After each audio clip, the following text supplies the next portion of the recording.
Bonjour, je suis Lisa.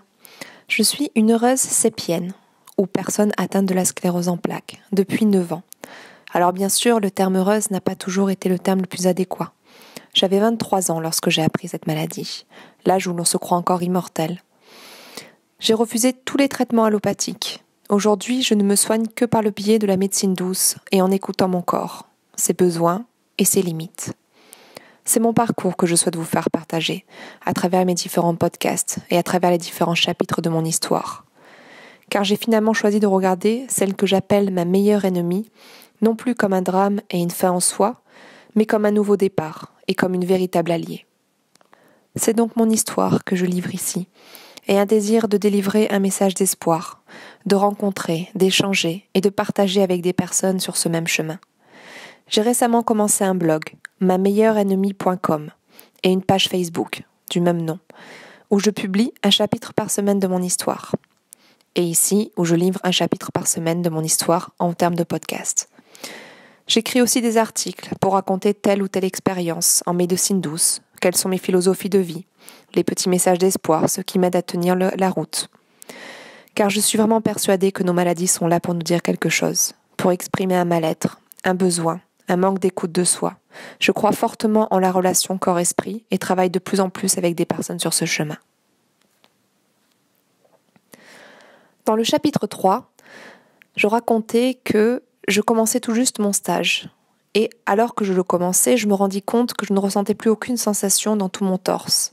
Un peu comme si ma peau était endormie. Un peu comme la sensation que l'on a lorsque nous avons des fourmis dans une jambe. Vous savez, la jambe est ankylosée et lorsque nous touchons la peau, c'est comme si elle était complètement endormie. Ça me faisait ça dans tout mon torse. Il me fallut 10 jours pour que mes parents finissent par me convaincre de finalement me rendre à l'hôpital. Le chapitre 4 porte sur ma première rencontre avec l'hôpital, qui se déroula en Italie. Mes symptômes étaient toujours bien présents, et ma collègue me déposa à l'hôpital vers 10h le matin et m'y laissa seule. Je restai ainsi dans la salle d'attente pendant plus d'1h30. Puis je fus enfin dirigée vers un autre médecin. Je pensais vraiment que celui-ci m'indiquerait rapidement quel était mon problème, me donnerait un traitement et que je pourrais finalement repartir faire mon stage et finir ma journée. Après tout, dans ma tête, j'avais déjà perdu 1h30 de mon temps. Ce médecin était un médecin généraliste, mais il était en réalité l'examen d'entrée dans l'hôpital, celui qui définissait le degré d'urgence de la consultation.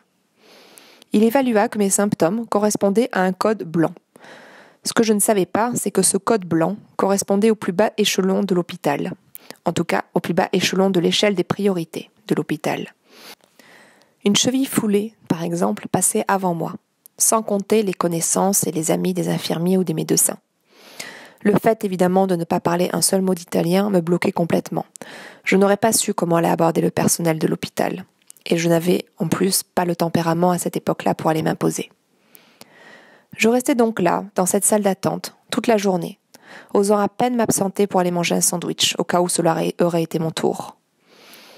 Ce n'est qu'à 20h, alors qu'une de mes collègues passait par hasard voir un ami à elle dans cet hôpital, qu'elle passa le mot aux infirmiers. Elle leur précisa que cela faisait très longtemps que j'attendais. Et c'est seulement à ce moment-là que je fus reçue par un autre médecin, qui me redirigea vers le service neurologique. À ce moment-là, je commençais à saisir qu'il ne s'agissait peut-être pas d'une simple visite de routine, et l'inquiétude commença à monter. Comment ça, un neurologue ? L'appellation en elle-même du médecin me semblait synonyme de maladie grave. La collègue en question, une fois assurée que l'on s'occupait de moi, repartit chez elle tranquillement. Je commençai alors l'entretien avec un neurologue, mais c'est seulement 3 heures après que je me retrouvais face à elle. Elle ne parlait pas un mot français, elle parlait très peu anglais, et la seule langue que nous avions pour nous faire comprendre était éventuellement l'espagnol, qui était la plus proche de l'italien. J'essayais donc tant bien que mal de lui faire comprendre mes symptômes, alliant les 3 langues que je connaissais, espérant à chaque fois qu'un des mots pourrait lui être familier. La situation en elle-même avait quelque chose de vraiment comique. Et avec l'épuisement et le stress, je sentais monter un fou rire nerveux chaque fois que je voyais que son visage m'indiquait qu'elle ne me comprenait pas. Pourtant, avec le recul aujourd'hui, je me dis qu'elle devait forcément se douter qu'il s'agissait de symptômes de la sclérose en plaques. L'heure n'était vraiment pas au rire. À chacune de ces questions qui étaient très ciblées, j'étais en mesure de répondre « Oui, effectivement, je ressens ça. Oui, effectivement, Lorsque je baisse la tête, je ressens bien des décharges électriques le long de mes jambes. Oui, je suis épuisée. Oui, tous ces fourmillements et ces paresthésies sont arrivés d'un seul coup. Je voyais sa bouche grimacer à chacune de mes approbations. Aujourd'hui, je me rends compte que bien sûr, il s'agissait typiquement des symptômes de la sclérose en plaques, mais à cette époque-là, j'étais bien évidemment à des années-lumière de ça. Au bout d'un long moment, elle me signala par signe que je devais rester à l'hôpital et prononça le mot Elaborazione della immagini da risonanza magnetica, ou plutôt IRM en français. Lorsqu'elle me montra une photo de ce à quoi ressemblait, je m'arrêtai de rire un instant, ou du moins l'envie de rire me passa d'un seul coup.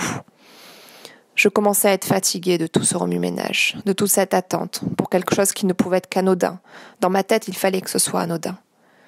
Il était plus de minuit, et l'IRM ne pouvait pas être près de chez eux avant 2 ou 3 jours.